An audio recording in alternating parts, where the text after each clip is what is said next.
was that it was really vulnerable, and I really appreciated it. But then I heard other takeaways that they actually were concerned that maybe Brock Purdy's confidence has been altered, and that instead of it being maybe like humility, it was like a shaken Brock Purdy. So are you nervous about Brock Purdy, whether or not he bounces back against the Commanders? I don't know if that'll be a great test to see how he's doing, because we've established that the Commanders just aren't in a position to win right now. But the next time he's in a big game, whether or not that's against the Rams for the first seed or in the playoffs, like, are you worried about him kind of bouncing back? I feel like characteristics of him has been his assertiveness, his confidence, his poise, accuracy, stuff like that. But like since day one, people have really talked about him and his ability to kind of bounce back after a pick and stay confident, continue to be aggressive. Um, I felt like he was pretty vulnerable in talking about not being like that, but I almost felt like maybe he went too far and was like, oh, I'm just gonna, I don't want him to like become a shell of himself. So I are you agree with nervous what you're about Brock Purdy's saying. confidence? I saw clips of the press conference, and I agree with what you're saying. It kind of sounded like he was kind of like, no, I do get shaken up in a way. Like it kind of felt like it did impact him mentally. And to me, it's like I like that, but at the same time, I don't, because as an athlete, so I'm always big on you feel it, but you don't say it out loud, right? Like as an athlete, you're not going to be like, oh, if someone's better than you, you're not going to be like, oh, you're better than me. Like you can think it, but I'm never ever going to say to that person when we're playing, you're better than me. Now post game, whatever, I'm like, damn, you're that dude. Or like when we're training, yeah, you're better than me. I'll admit it. So when I saw Brock Purdy saying, oh, it did impact me, and I have to stay true to who I am, and I believe I'm going to stay true to who I am. And he brought how his religion. He talked about his religion a little bit, how he believes this is what he's meant to do.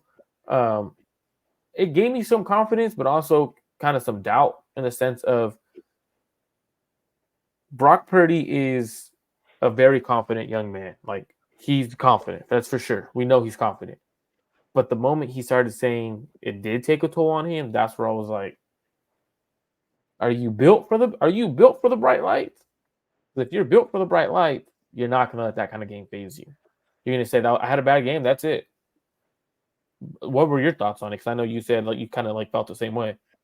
Um, yeah, it was interesting. Like I think after years of watching like a Jimmy Garoppolo, who it felt like he didn't take any self-criticism or blame. Like he would go out and throw picks and then come back and be like, we just didn't play our best. And it's like, no, no, no, no. And that's how I felt, by the way. Like I don't want to just keep rehashing the Ravens game, but I think that the 49ers could play that. I'll get to that in a second. I appreciated Brock Purdy's honesty and vulnerability in the press conference, but I did worry. It sounded like he was like, "I'm just a game manager. I found out I'm a game manager.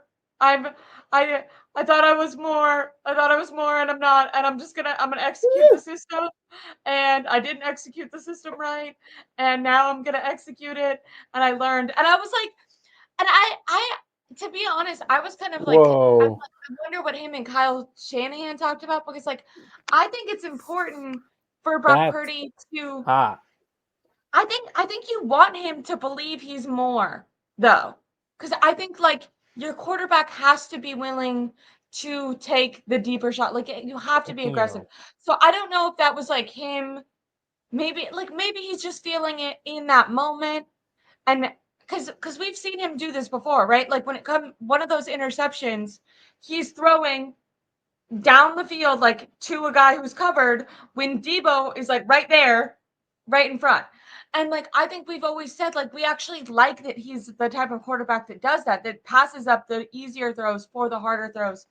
And he's made that mistake before, and he's walked into press conferences hat in hand and been like, but the only problem is it worked out before. But he was like, that was a bad decision. I'm not going to do that again. And I knew in my brain, I'm like, he's going to do that again because he thinks he can make that throw. And like so far, he has made that throw. And it just happened to be in this game, those throws didn't work out for him at all. That's Um, crazy. I'm still shocked that you're like, damn, he, that's I'm not crazy. saying I'm not No, saying no, you're I not. You're believe not. that. But like what he thought, like that if It he didn't did, feel because he but kept the thing, talking about execute, like he kept being like, and and to his credit, or to the credit of Kyle Shanahan, even after like 3 picks, it did feel like that game was in reach and that the 49ers could have won. They, in the first half, I know there's a lot of back and forth about whether or not they should have ran the ball more. And they probably definitely should have. In the first half, Christian McCaffrey mm, had 9 touches for like 90 yards. But they had almost 300 yards of offense. They were walking down the field throwing it. Like their offense looked really good. Like it didn't look bad. The skill position players were like looked really dominant. George Kittle was involved. They were getting first downs. They were walking down the field. It wasn't until the red zone when Brock Purdy just threw the ball to the other team. Like it wasn't like the offense that we've seen games where it felt stagnant. Like you were like, oh shit, like this as a whole, as like a unit, this game looks bad. In my opinion, this game, and I like Brock Purdy, but in my opinion, this game looked like Brock Purdy is doing bad. It didn't look like the offense was doing bad. Eventually, I think the defense got tired and then they ended up not looking good. But for that, all the way up until that third quarter, and even with Sam Darnold, literally until Sam Darnold threw an interception, they were almost within one score again. So I felt like the team as a whole, like when I think about meeting up with the Ravens again, if they were to go to the Super Bowl, it really would be on, hey, Brock Purdy, like you need to be mentally tough and not let this get you down. Because I think the Niners beat, and specifically Brock Purdy, beat themselves more than the Ravens beat the 49ers. I agree. But that's just No, my but opinion. for me, so I do think there is pressure on Brock, right? And the reason why I say this is because Brock isn't owed much money, right, over the next couple of years. Now he's proven he could be a good quarterback in the NFL, but he hasn't proven that he could win a Super Bowl yet, right? And that's because he hasn't had the opportunity. He got hurt in the NFC Championship game, didn't have the opportunity to go and win a Super Bowl. That was opportunity wise. If he starts playing like this against some of the top teams in the playoffs, does it in the Super Bowl, right? The Niners don't owe him much financially. Where I guarantee you, at the back of his head, he understands I was a 7th round pick. I'm not owed much money. This is a business at the end of the day, right? Start having you start. I'm not saying this is who Brock is, but what I'm saying is if you start adding those kind of games up, bad games, you're out of the league fast. And he knows it because he was a late round pick. He's not owed much money. So the Niners, how much do the Niners actually have to like sit through this as if it was Jimmy Garoppolo, who they owed 28 million, 25 million for 3 years that was guaranteed, right? They had to sit through it. They had to say, you know what? I have to live with this. They don't have to live with it with Brock Even Purdy if over the you're not, next few years.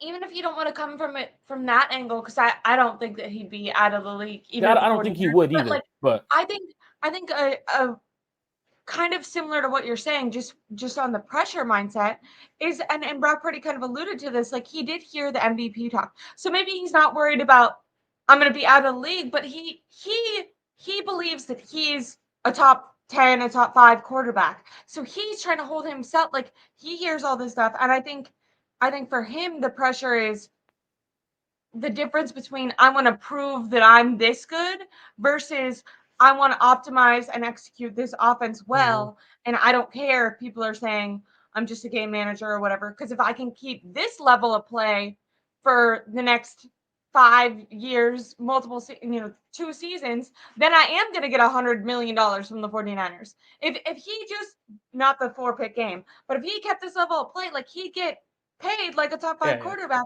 even if he's not there, showing it with his arm or whatever, but just how well he's been able to execute the system. But I think there is like a confidence or maybe ego that, and I don't want to say ego in a bad way, because I think any football player that made it to the NFL has an ego. everywhere. But like I think there's probably an ego to him that's like, screw that. Like I am a game changer. I'm better than this. And I think he went into that game kind of trying to prove that. And I hope someone just sits him down and says, like, you'll have your opportunity to cement yourself. Tom Brady was called a game manager for like he had like 6 Super Bowls and people were still like, oh, I don't know, is he that good? You know what I mean? Like, I think he literally had to go to a different team and then win a Super Bowl there for anyone to like respect him. So I think the 7th round pick thing, Mr. Irrelevant, is going to follow Brock Purdy his whole career. And what he needs to get to is being at the place that doesn't matter. And he's more concerned about winning football games, getting the playoffs, winning Super Bowls than he is with personal accolades, because the personal accolades will come if he's that successful as a team. And I don't think he's focused on the personal accolades. I'll be honest with you, I really don't think he cares about the MVP award or anything like that. But Yeah. for me, it's more so looking at Brock, like the confidence, right? Like I felt like he was vulnerable. I felt like it was more so accountability. But at the same time, we have to look at the fact that he was a 7th round pick. At the end of the day, even though it doesn't matter on his game, like how he plays, at the end of the day, that goes to the back of the head of an NFL player, right? Because they understand it's the business at the end of the day. They understand the business aspect of it. If he starts playing bad, they start losing in the Super Bowl, and it's because of him, the Niners won't hold on to him over the next couple of years. That's just something that the Niners won't do, because what they could do is bring in another quarterback. Now, I know you mentioned Sam Darnold and you mentioned a little bit of the game plan from that Ravens game. I don't think the Niners should have ran the ball earlier in the first quarter. I felt like they had a great game plan, scheming things open, wide ass open, and it wasn't even like open. It was wide ass open. George Kittle was wide ass open on 2 of those big plays. Now, to me, that just shows a coach saying, you know what, I'm gonna out scheme this defense. You're throwing to the open guy. Brock Purdy was hitting on him. I didn't see anyone saying when Brock was hitting on the 20-something yard pass plays to George Kittle saying, why aren't we running the ball? I didn't see anyone saying that. I saw people tweeting, let's go, gonna be a big game. That's what I saw right away on Twitter. Now you go back 50-50 hindsight and people were like, we probably should have ran the ball more. No, we shouldn't have ran the ball more. What we should have done is not turn the ball over in the red zone and driving. That was my takeaway. That's been my takeaway. Because So I will say I talked to Steph and she said she was at the game and she felt like there was opportunities for them to run the ball, but the only way the reason that I can understand that is maybe after an interception, then Kyle Shanahan maybe could have recalibrated his game plan and been like, maybe Brock's a little off today, maybe he feels a little amped. But at the same time, I think then there'd be on the opposite scale, there'd be criticism. Kyle do you Shanahan trust them? lost faith in Brock Purdy and he took the ball out of his hand. So it's just like, I think that was I think it's just a hard game when your quarterback is so off like that. And I think Brock Purdy's a great quarterback. I think he was really off that game. But yeah, I don't think that the Ravens gave the league, or at least not the Washington Commanders, a blueprint to beat Brock Purdy just because of their personnel. Now, while we're kind of talking about Kyle Shanahan, because I'm kind of excusing him and saying I think he got a little bit too much hate because I didn't see a huge problem with the run versus pass, at least in the first half, the way it was called. Now, how do you feel about Kyle Shanahan not over? Because what was it? They had some game a little while ago where they were down. Their first, was it against? It was I forget which game it You was, have but you have the stat backwards. He's 0-38, not 38-0. there we go. There we go. I'm looking Nice. at him like I was looking at him like taking a look at He's it. I'm just trying to like super, think super about. good. Don't worry. I was like, damn, He's super good. I was talking with Crocky after a game where because I ride the emotions. So the 49ers came out and they were really bad right away. And I was like, oh, I think it was the Eagles game. It was like the first quarter, I was like, what the heck? Like, this is terrible. Well, then they end up dominating the Eagles. And I was talking to Eric Crocker after, and he was like, oh, no, I knew the whole game that the 49ers were going to blow them out because the 49ers were playing the worst football that they could have played. And the Eagles were playing the best football they could have played, and they only like had like a field goal or something. mm-hmm. And so I kept that mindset Crocky made me stupidly optimistic. So I kept that mindset. And coming out of the halftime, You're like, I'm we like, won. Brock Purdy threw 3 interceptions. There's no way it gets worse than that. He's never had a single game where he's thrown 3 interceptions all game, let alone in a half. They're gonna come out, they're gonna win. Like I was like confident. I was confident until Sam Darnold threw an interception. That's how long I kept faith for. I was like, it's within 2 scores. It's about to be within 1 score. Just kidding. Sam Darnold is the backup quarterback, and obviously he threw an interception. See, but that wasn't Great. his fault. So the only time I think Kyle Shanahan should have ran the ball was all 30 plays in the red zone at the 1. Every single play should have been a run play. Like Okay. it should be no. You have nothing to check to. And that was the thing, right? Because the Ravens were bad against or they were good against the pass, bad against the run, and really good in the red zone. So you would think in the red zone, run the ball. Yeah. So for me, so I know a lot of people criticize Kyle for not running the ball in the first half. I didn't really care because we were moving the offense was moving the ball. It was just turnovers, and now when you're turning the ball over, you're not going to score points, and that's why the offense looks bad, right?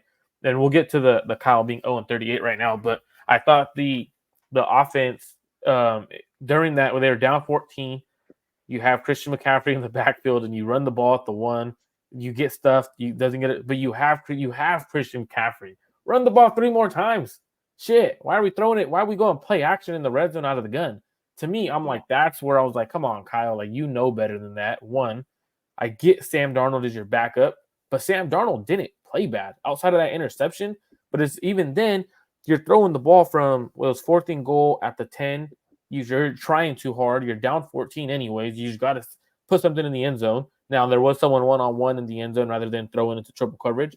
But Sam Darnold wasn't the reason that interception happened. That interception happened because of Kyle Shanahan's play calls. If you run the ball 3 times in a row, you're scoring a touchdown. It's a one touchdown game. Your defense gets the ball, you have an opportunity to go and win it. Why did Kyle Shanahan try to get Sam Darnold a touchdown there? Here. I don't know. But if you look at what Grant said Kyle wanted some quarterback controversy.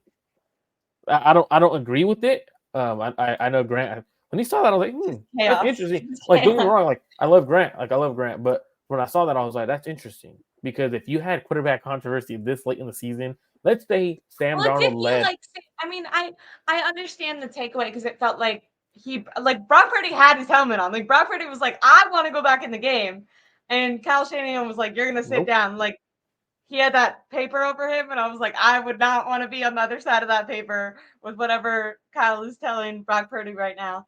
And then I mean, Kyle has openly called Sam Darnold the next Steve Young.